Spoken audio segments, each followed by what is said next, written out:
If you've ever been browsing for smart home gear and found yourself staring at product pages full of logos, trying to work out what actually works with AppleHome, then you're not alone. Matter, Thread, Zigbee, Wi-Fi, HomeKit, they're all listed and almost none of them give you the clear picture. Today I'm breaking down the standards that power AppleHome's setup, what each one really means, what it doesn't, what to use it for, and how we got from the old kit days to AppleHome in iOS 26. By the end of this video, you'll understand exactly what these standards mean, what to buy, what to avoid, and how it fits all together.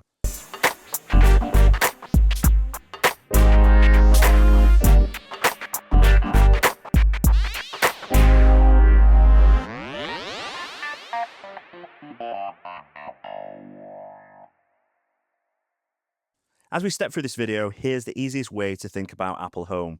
Think about sending a letter.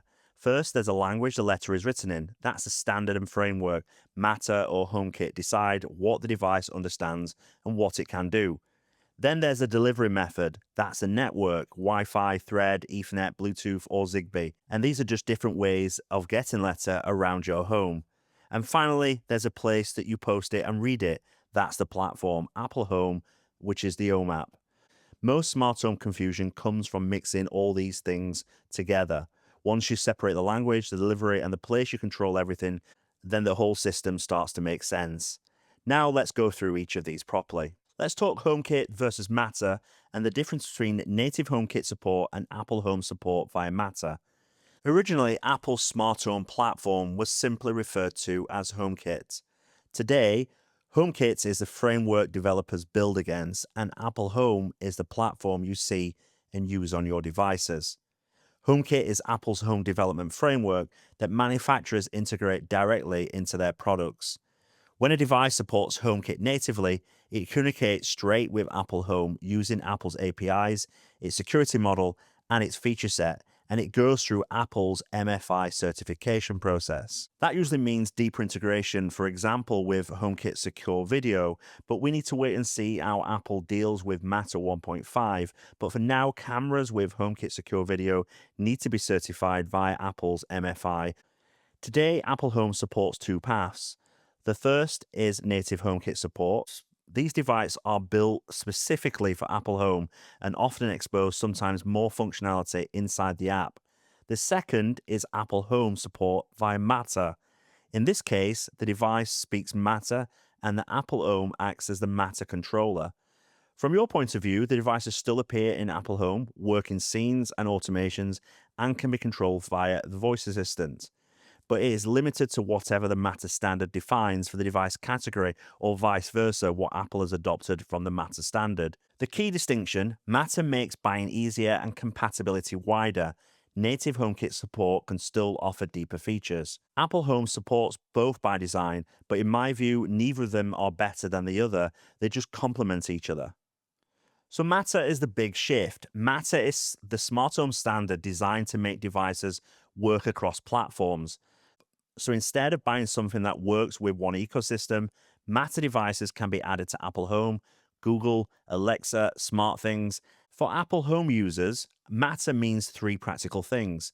First, buying is simpler. If it says Matter and it supports the device category you want, it's a much higher chance of working in AppleHome. Second, choice is wider. A lot of brands that never bothered with HomeKit certification now support AppleHome through Matter. The hub matters more because Matter still needs a controller. In Apple's world, that controller is typically a HomePod or an Apple TV acting as the home hub. Important point though, Matter is not a magic upgrade for every smart home device ever made. It supports specific categories. So if you buy a Matter device, it's not everything AppleHome can do. It's everything that Matter supports for that device category. That's why we have some devices in AppleHome that have deeper feature sets when they're native HomeKit compared to the Matter version.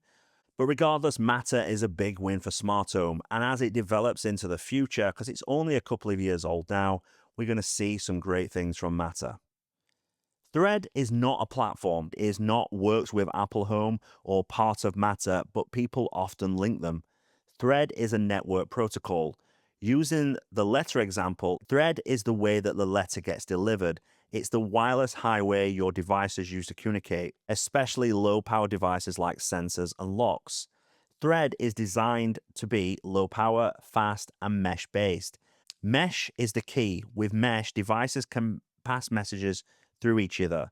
So instead of one device at the edge of your home struggling to reach the router, it can hop through other Thread devices. So that's why it's important to add devices like lights and smart plugs with Thread, because that helps support strengthening the network. Now, here's the Apple Home angle. Mat over Thread, in my opinion, is the sweet spot. Because if you have a HomePod Mini or the newer HomePod or an Apple TV model that supports it, you get a Thread border router. That border router connects your Thread network to your regular home network, and your Thread over devices become compatible. Thread doesn't replace Wi-Fi, it complements it, because it cannot support high bandwidth devices like cameras, doorbells, speakers, and TVs. Thread shines for the small stuff that needs to react instantly, and you can check a video that's coming above now. I did all about this protocol. Zigbee is another network protocol, and it's been around for years. It is also low power and mesh based. So what role does Zigbee play in Apple Home? In most cases, Zigbee devices don't connect directly to your home on their own. They use a hub or a bridge. Examples of Philips Hue bulbs connect to the Hue bridge using Zigbee, and that Hue bridge integrates with Apple Home. Some Aqara sensors connect to Aqara Home using Zigbee, and again, that hub integrates with Apple Home. So, in essence, Zigbee is often behind the scenes network that powers a lot of the most reliable accessories people love in Apple Home. The reason Zigbee is still relevant, even with Thread, is simple. The ecosystem is massive, mature, and stable, and a lot of the best sensors and lighting systems still run on it. Some Zigbee based ecosystems are also adding Matter through their hubs. So you might still be using Zigbee devices, but you're exposing them to Apple Home through Matter. Same device, different bridge language. Wi-Fi is the most common smart home connection because basically nearly every house already has it. And for a lot of homes, the Wi-Fi router supplied by the internet provider is more than adequate for just laptops, phones, tablets, and a couple of TVs and normal day-to-day use. The issue, however, starts when you add smart home on top of that. Smart cameras streaming video, doorbells, smart displays, multiple TVs, plus all the background traffic from phones and computers. That's when an ISP supplied router often starts to fall over. They're not designed for sustained high bandwidth loads and lots of connected devices at once. In truth, most are only able to sustain around 40 devices max, and that's without the high bandwidth loads. That's why Wi-Fi smart devices, especially devices like streaming cameras, rely heavily on your router and overall network quality. They can add congestion as the device count grows, and reliability can become inconsistent when everything is competing for airtime. Wi-Fi is still excellent where bandwidth matters though. Cameras, video doorbells, streaming devices, they're exactly what Wi-Fi is good at.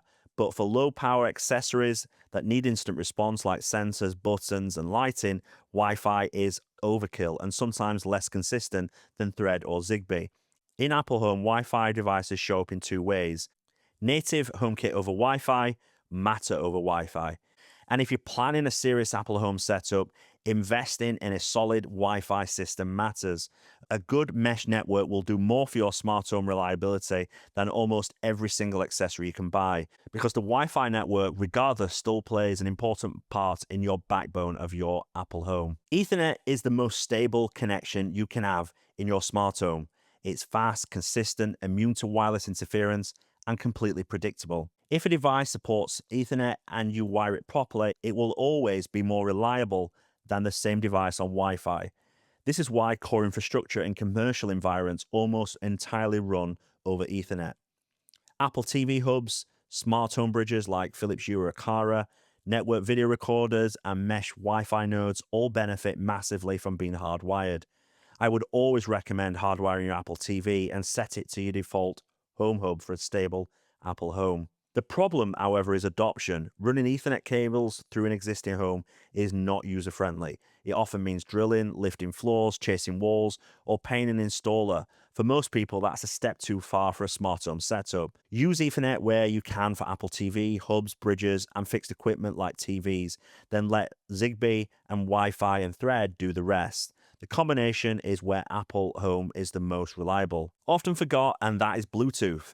And it's often the least understood connection in a smart home. In Apple Home, Bluetooth is usually not there to run your entire system. It's mainly used for setup, proximity, and basic local control. Many accessories use Bluetooth to pair with your iPhone during setup, then switch to other network protocols for normal operations. Some low power devices may use Bluetooth for short range communication when they're very close to a hub.